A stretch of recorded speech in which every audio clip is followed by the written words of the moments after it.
What's going on, everybody? This is your food delivery junkie coming at you again from Clean with another video.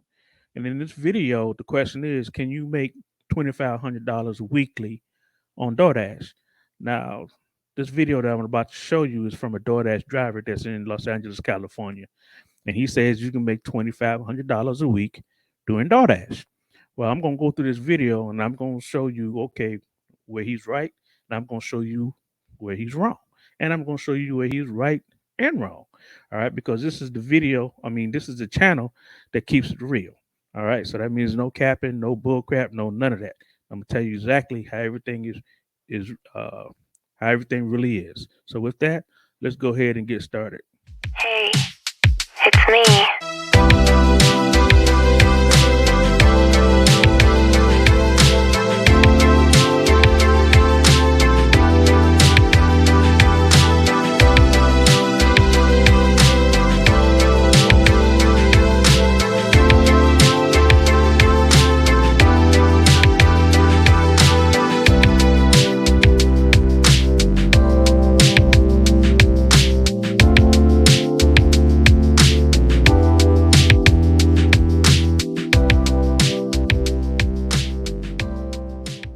I was sleeping, so I never leave a cash in my car.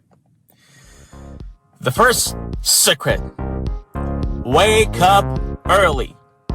Early means not 9 a.m., not 8 a.m. Early means 5 a.m. every single day. Doesn't matter what your area is. Because if your area, sucks, you need to move to another area that is on the high demand. So, wake up early. And this is why. Because when the Uber Eats, DoorDash, Grubhub, whoever it is, when they see you are early bird and you started working hard at the time when nobody's on the road, they're gonna mean you first. They're gonna send you the best orders.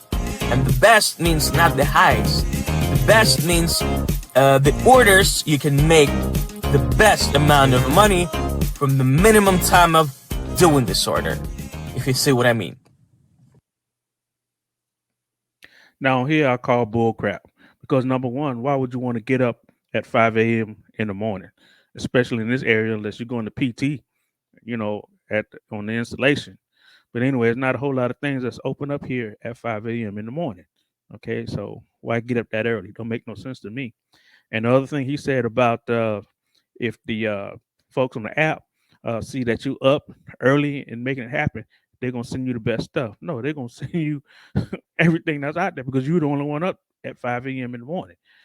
So if you're the only one there, it's not like they're sending you the best stuff. They're sending you everything. That's what they're sending. So it has nothing to do with getting up at 5 a.m. in the morning, unless you already up that time and you really ain't got nothing else to do, and you feel like rolling around at 5 a.m. But here in Killeen, no need to get up at 5 a.m. in the morning. If you take a $5 order, a 1 mile from the restaurant that is right next to your house, or next to you, if you move to the area of you have to have all 4 apps. Which one? Instacart, DoorDash, Uber Eats, and Grubhub. Of course, there are much more like Sparkle, Point Pickup, Amazon Flex, Taxi, Uber, and Lyft. Number 3. Now, I call cap on that again, or pull bull crap on that also because, well, I gave him a red X and I gave him a check mark, a green check mark. I gave him the red X because he's saying that you can make $2,500 a week on DoorDash. So if you can make $2,500 a week on DoorDash, what the heck you need Grubhub, Uber Eats, and the other apps for? Because this video, he's saying you can make $2,500 on DoorDash. Now, he is correct. You should have more than one app. You should have Grubhub. You should have Uber Eats. You should have DoorDash because sometimes one app is slower than the other. You know, and according to what area you in, you might get more Grubhub good orders than DoorDash, and vice versa with Uber Eats. So yes, it's a good idea to have more than one gig app. All right, so you can keep yourself going and keep making that money. But that other stuff he's talking about, that $2,500 uh, with DoorDash alone, I don't think so. Now you might make 15, 1600 a week here between here, Temple, Corpus Cove. But what they're not telling you is that you pretty much gonna have to live in your car 24/7 to make $1,500 a week around here, even if you go to Temple. All right, let's keep on. Give me 1 second and I'll come back to it. Alright, let's do it again. The secret number 3. You have to wait at the high payout restaurants. At the restaurants, but expensive restaurants where the majority of the clients are rich. In my case, I work in the South Bay area and I'm trying to stay in Hermosa Beach Pier, Manhattan Beach Pier, or at the Manhattan Village. Why? Because we also have to follow the hotspot. And if the hotspot says it's McDonald's, KFC, check in the box, well, you better don't go there. Okay, here again, I'm calling bull crap because have you seen the prices lately at KFC, McDonald's, Jack in the Box? Hey, it's just as expensive as going to a Chili's. So here again, I disagree because it's not about how expensive the restaurants are. And another thing is too, just because the folks that you're delivering to are rich don't necessarily mean that they're going to give you a big tip. That's why they're rich. You know, they count pennies. But the main thing to do is stay in an area that you have a lot of restaurants. And an app like Uber Eats, they try to start you off with 25% a tip and it goes up from there. So really it's about how much the food costs. So if a person is ordering 50, 60 bucks from McDonald's and you get a 25% tip, that's pretty good. So it's not about staying close to the most expensive restaurants. It's about staying in the area where there are a lot of restaurants. All right, let's keep going. Unless it's an early morning or a late night. Better don't go there now. Better never go there. But back, it's the only hot and tip number 4. I know, probably to make a lot of money, it sounds weird, but you have to take a break every single day you're working on a food delivery. And here is why.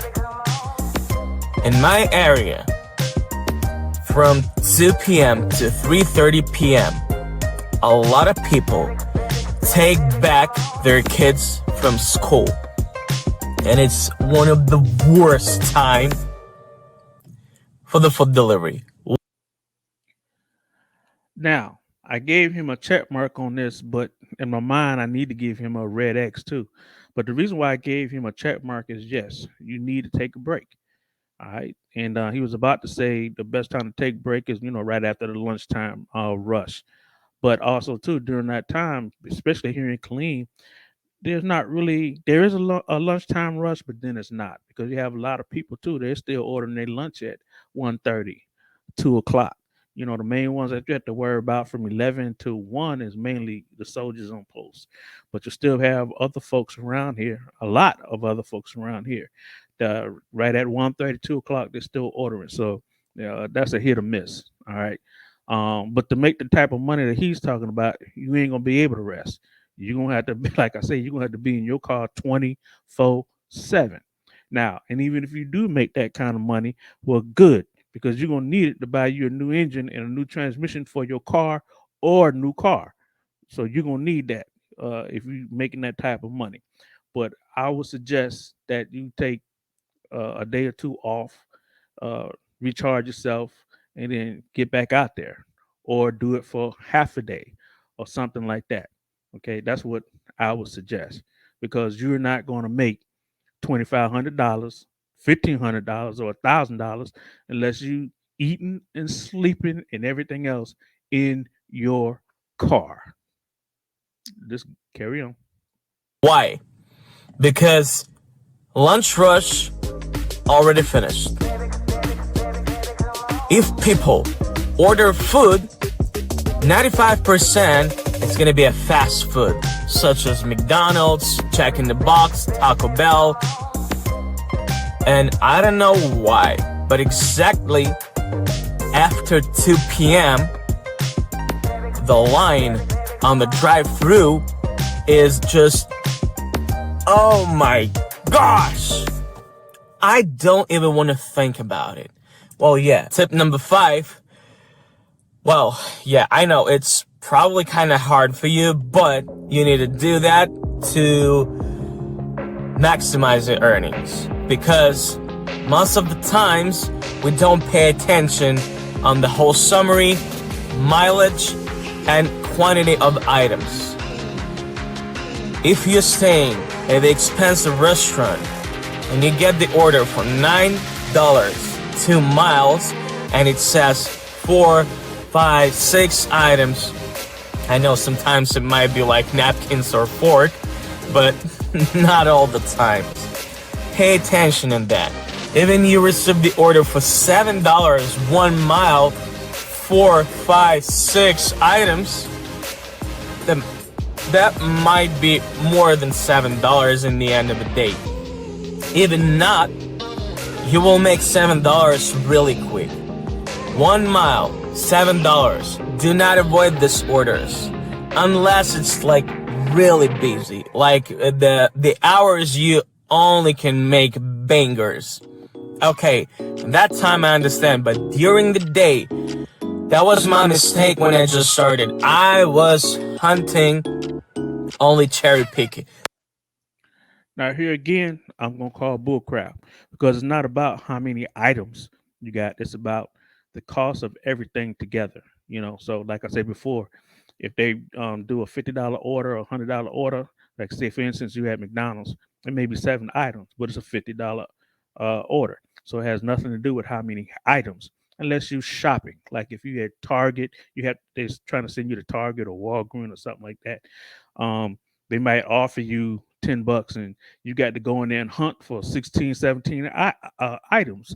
So that's the only time you really have to worry about items. But on food delivery, it's not about the items.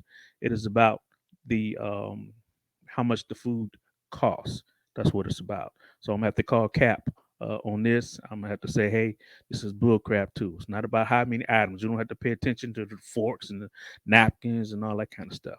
What you really need to pay attention to now, the one thing that he did say is like if there's a $7 order going 1 mile, 2 miles, yeah, take that $7 order going 1 mile, 2 miles. That's whether it's one item or whether it's 5 items. Uh, as far as the food delivery is concerned, like I said, if they got you shopping at Target or Walmart or Walgreens or something like that, you might want to look at that a little bit more because you can waste a lot of time running around searching for stuff in Walmart and Target and all that kind of stuff, especially if you're not familiar with that store. But that, let's continue to drive on. Don't do that. Take as much orders as you can if it's over $2 per mile. That will help you to maximize your earnings. Plus, you will let them know to all the apps, well, you keep on rolling, If you keep rolling, they're gonna mean you first. They're gonna send you. Here again, I got to call bullcrap. No, they're not. If you continue to take those small orders, they're going to continue to give you those small orders. It's not about they see you out there and you keep going. No, it's about the restaurant that you closest to her, the restaurant that you closest to, and the amount of time and miles it's going to take to get that delivery to the customer. That's what it's about. It ain't got nothing to do with you sitting out there trying to take every order. You know how I know? Because I tried it. I took every order that they gave me, even $2.50 going from Killeen to Cove. Guess what they kept doing? They kept giving me the orders that were closest to me. It had nothing to do with they're going to give you the order. They're going to give you the better orders because you're still out there taking orders. No, that's not how it worked.